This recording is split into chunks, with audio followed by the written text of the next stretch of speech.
انسى ماتشات السنين اللي فاتت. احنا النهارده راجعين بالزمن لأعظم 10 ليالي رويال رامبل جت في التاريخ. في ماتشات منهم مستحيل تتوقع انها في القايمة دي اصلا. الرويال رامبل مش مجرد عرض سنوي، ده ليلة بتتكتب فيها الاساطير وبتتكسر فيها القواعد. كل سنة بنستنى المفاجآت، لكن في سنين العرض كله كان عبارة عن ملحمة تاريخية. النهارده مش جاي اقول لك مين فاز ومين صدر الحدث الرئيسي لراس المنيا، لا انا جاي ارتب لك التوب 10 لافضل واعظم ماتشات رويال رامبل جت في التاريخ كله، من اقصاء شون مايكلز الصادم لسيطرة ستون كولد. فلو جاهز تختار اعظم ماتش فيهم معايا، اعمل لايك وسبسكرايب على السريع، وتعال نشوف مع بعض افضل 10 مباريات رويال رامبل في التاريخ. طبعا انا مش عايز اقولك ان الرويال رامبل هو اعظم عرض في تاريخ المصارعة بالنسبة لي، حاجة كده عبقرية من نوع خاص. وحتى اسوأ مباريات رامبل في التاريخ برضو كان فيها لحظات عظيمة، زي اقصاءات فيها صدمة، عودات مفاجأة، توتر بيخليك على اعصابك، وصور ايقونية محفورة في الذاكرة. ببساطة شديدة ده احلى وقت في السنة لاي واحد بيشجع مصارعة. عشان كده هبدأ واخش في الموضوع على طول. في المركز العاشر معانا رويال رامبل السيدات بتاعت 2019. البدايه سيدات وانت اتفاجئت، ولكن الماتش كان حلو، وماتش كان عظيم، وماتش كان فيه كل حاجه تليق بحاجه اسمها الرويال رامبل. طب هتقول لي ازاي؟ ده في ناس كتير بتقول ان الرويال رامبل ده كان متوسط، مش حاجه عظيمه جدا. هقول لك ممكن يكون كلامك صح، بس انا قصدي هنا النهايه كانت عظيمه جدا. ايوه النهايه كانت عظيمه جدا، النهايه كانت مجنونه حرفيا، نهايه جامده جدا تليق بالرويال رامبل. ببساطه كده، فاكرين لما كل الناس كانت عايزه دانيال براين يكسب رويال رامبل 2015 وفينس ماكمان ادانا خازوق كبير في الاخر؟ اسف في اللفظ، بس ده اللي حصل فعلا. ولكن في 2019 بقى كل الناس كانت عايزه بيكي لينش تكسب، وهي فعلا كسبت يا رجاله. حرفيا كانت لحظه تاريخيه في الرامبل. اما في المركز التاسع رويال رامبل 1990. بصراحة ماتشات الرويال رامبل قبل سنة 97 صعب تتشاف دلوقتي خالص. الماتشات ما كانتش وحشة من حيث الأداء، بس ناقصها اللمعة والاستعراض اللي متعودين عليه دلوقتي. وأرخم حاجة في الوقت ده إن مش كان كل المصارعين كان ليهم موسيقى دخول، وده كان جنان لما تفتكر بس. وكان التركيز اكتر على الخناقات العشوائيه بدل اللقطات اللي ليها قصه. بس كان في لحظه واحده مكتوبه بمزاج عالي قوي في رويال رامبل 1990، واللحظه دي كانت اول مواجهه بين ايقونه الدبليو دبليو اف هالك هوجن والنجم الصاعد وقتها الالتيميت وورير. الاتنين خلصوا على كل اللي في الحلبه ووقفوا قدام بعض، ودي كانت اول لحظه مستحيل نشوفها بجد في تاريخ الرامبل. والنوع ده من اللحظات هو اللي خلى الرامبل يبقى مصنع للفوضى الجميلة والمواجهات الغريبة العظمة. وزود على كده ان الماتش كان مليان نجوم تقيلة، تيد بياسي، جيك روبرتس، ماتشو مان راندي سافيتش، رودي بيبر، وكلهم دخلوا في اول 10 مصارعين. وبعدين عندك هوجن، مستر بيرفكت، وورير، داستي رودز، اندريا ذا جاينت دخلوا بعدهم. فماتشات الرامبل العظيمة بتبقى لقطة محفورة لعصرها، وده يمكن يكون احسن تصوير للدبليو دبليو اف في اخر ايام طفرة المصارعة في الثمانينات. وفي المركز الثامن رويال رامبل 2008. وبما اننا بنتكلم عن التقل، فرامبل 2008 بدأ بالاندرتيكر ضد شون مايكلز. طب انت عايز اكتر من كده؟ لا يا عم، زود عليهم تريبل اتش، باتيستا، كين، رودي بيبر، ميك فولي، وطبعا واحدة من أعظم العودات في تاريخ الرامبل، عودة الجود جون سينا رقم 30. وسينا أثبت وقتها إنه مش زي باقي البشر، راجع بعد 4 شهور بس من إصابة كانت المفروض تغيبه سنين حرفيا. فكان الرامبل أصلا أحسن مكان لعودة مدوية، واللي عملها ساعتها هو الجود جون سينا. ومن ساعتها بقت عادة كبيرة عند الدبليو دبليو اي، وهو ان المصابين يرجعوا في يناير يولعوا طريق راس المنيا. فعودة سينا في 2008 ومع عودات تانية هنجيب سيرتها بعد شوية، العودات دي أكدت حقيقة مهمة، وهي ان مفيش حد بيختفي للأبد، وده خلى الرامبل رسميا أسعد وقت في السنة. وبعيدا عن العودة، ماتش الرامبل 2008 كان قوي من اوله لاخره، والثلاثه اللي اتفضلوا في الاخر على الحلبه من احسن ما يكون في تاريخ الرامبل. والاشاره الصغيره بينهم في الاخر لقطه تحبها قوي، والغلطه الوحيده تقريبا هي ان فينلي ازاي تم اقصائه، قرار لحد النهارده ملوش اي معنى. وفي المركز السابع رويال رامبل 2007. بما اننا بنتكلم عن اخر 2 في الرامبل، فالماتش جوه الماتش فده دايما من احلى الحاجات اللي بتحصل في الرويال رامبل، لما اخر اتنين يقفوا قدام بعض في معركة تحبس الانفاس، فده يعني نهائي الرويال رامبل.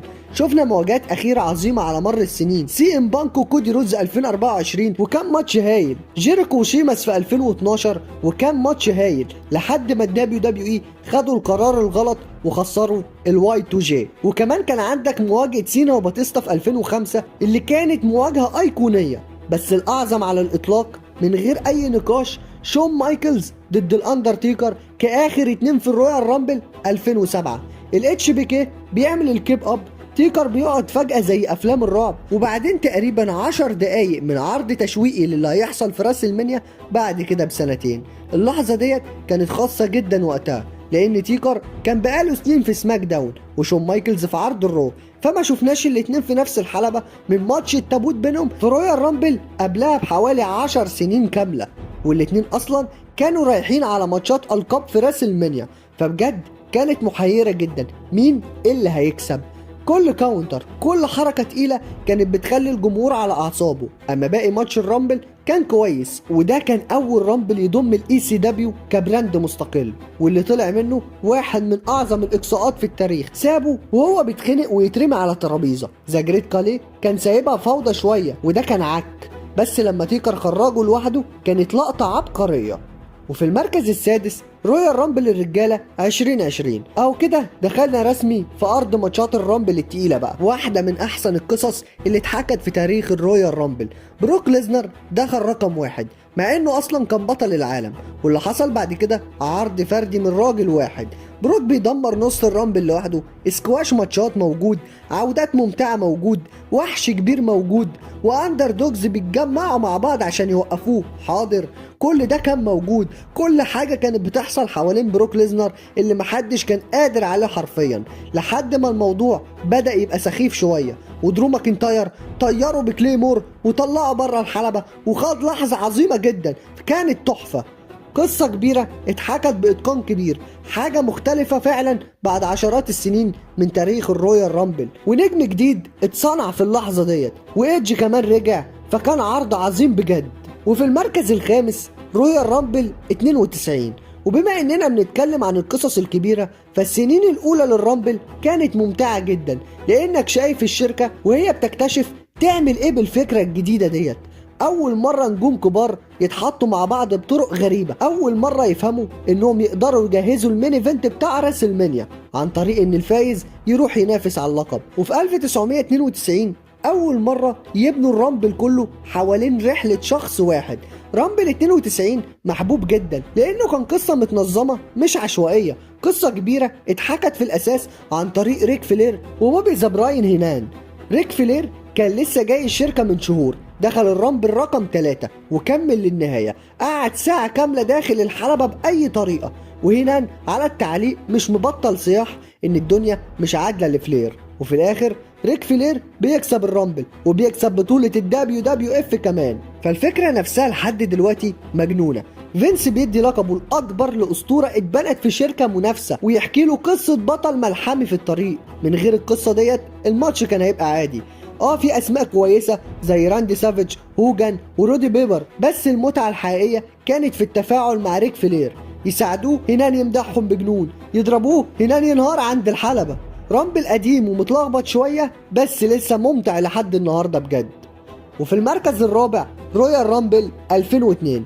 رامبل مظلوم جدا مع ان اغلب الناس اصلا شايفاه حلو، وده رسميا كان اخر رامبل في عصر الاتيتيود. صحيح الدبليو دبليو اي عمرها ما رجعت لقمة راس المنيا 17، بس الرامبل ده كان فيه حاجات كتير من احلى فترة في التاريخ. الميد كارد كان الافضل في العالم، وقوة نجوم المين ايفنت كانت خرافية. تريبل اتش، ستيف اوستن، اندرتيكر، بيج شو، كين، روب فان دام، كيرت انجل، مستر بيرفكت، كله حاضر. وكمان كان عندك لحظات صغيرة عظيمة، الاندرتيكر عمال يخرج في المصارعين، واوستن وتريبل اتش يقفوا قدام بعض، وكين يكسر بيج شو كأنه كيس بطاطس. فكان جزء كبير من حب الرامبل ده جاي من النوستالجيا، وجزء تاني من جمهور اوائل الالفينات.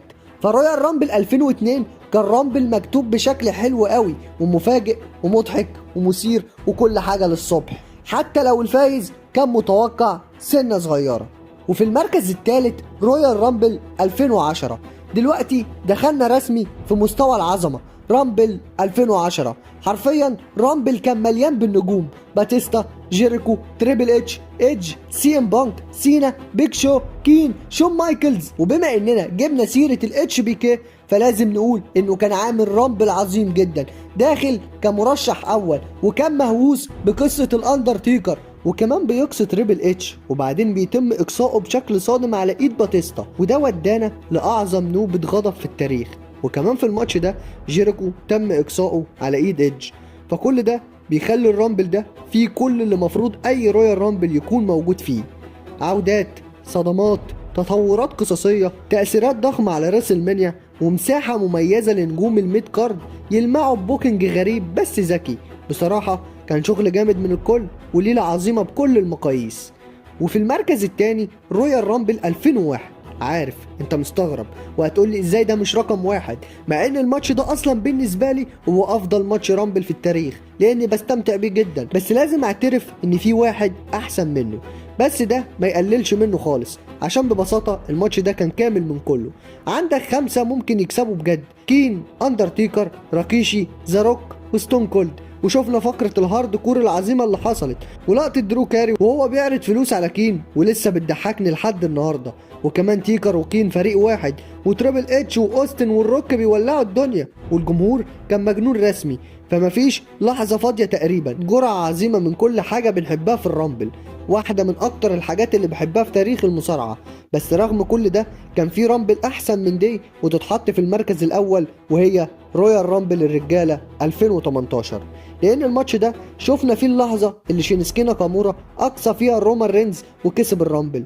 الغريب ان اللي خلى النهاية دي عظيمة بالشكل ده انه خلال 7 سنين كاملة قبلها الفايز بالرويال رامبل كان دايما خيبة امل، خصوصا بعد 2017 لما الرامبل اتحول من احسن ماتش في السنة لاكتر عرض مستفز في السنة بسبب العبث اللي كان بيحصل. كان مجرد لعبة اعصاب من الادارة. السيناريو كان دايما واحد: الجمهور بيعرف المين ايفنت المتوقع لريسل مانيا، فما يعجبهمش الوضع ده ويقعدوا يقنعوا نفسهم ان الدبليو دبليو اي هتغير رايها في الرامبل. يمكن دانيال براين يكسب، يمكن دين امبروز، يمكن اي حد غير رومان رينز. سنة ورا سنة اختيارات محيرة لحد 2018 شفنا اخر 2 ناكامورا ضد رومان رينز. تقريبا كل الناس كانت عايزة ان ناكامورا يكسب، بس كان في خوف حقيقي انهم مش هيعملوها، وفجأة عملوها. وفي اللحظة ديت الناس ما كانتش بس مبسوطة، دي كانت متفاجئة ومرتاحة، والكل كان سعيد جدا باللحظة العظيمة ديت. والموضوع مش لحظة واحدة بس، رامبل 2018 كان كله مكتوب بذكاء نادر وبوعي ذاتي يخليك مش مصدق ان الدبليو دبليو اي هي اللي عملته. كل حاجة اشتغلت. فين بالور هو الايرون مان، قصة هيت ليتر ماشية في اول تلت العرض وبتنتهي بنهاية جميلة، روسف محبوب بشكل جنوني، رومان رينز بيقصي سيس رولينز، واخر 6 مصارعين كان بينهم صراع جيل قديم ضد جيل جديد: سينا واورتن وميستيريو قدام فين بالور وناكامورا ورومان رينز، وبعدين تتفلتر ل4 سينا ورينز قدام فين بالور وناكامورا. فكان كل ده معمول بحساب وذكاء. كانت الدبليو دبليو اي بتفكر الجمهور بحاجات زهقوا منها عشان تجهزهم لخيبة امل، وبعدين تديهم حاجة جديدة هم فعلا عايزينها. رامبل عبقري تحفة. وخلاص هقولها وهبديها على حساب الرويال رامبل 2001 وهقول ده بيكون اعظم رويال رامبل في التاريخ. وبكده نكون وصلنا لنهاية رحلتنا التاريخية ديت. 10 ليالي رويال رامبل هتفضل محفورة في ذاكرة كل مشجع مصارعة حقيقي، من ملحمة 92 لدرامة الرامبل الحديث. كل ماتش في القايمة ديت كان ليه طعم خاص ولحظات مستحيل ننساها. ودلوقتي جه دورك انت بعد ما شفت الترتيب ده، هل تتفق معايا في الترتيب ولا عندك ماتش تاني شايف انه كان يستحق في المركز الاول؟ فمستني رأيكم في الكومنتات. وبس كده، لو وصلت لحد هنا ما تنساش انك تعمل لايك للفيديو وتشترك في القناه لو انت لسه ما اشتركتش، وفعل زر الجرس على اولى وكل عشان يوصلك كل جديد. وبس كده خلص الكلام، واحلى سلام على جيش راس الاسلام.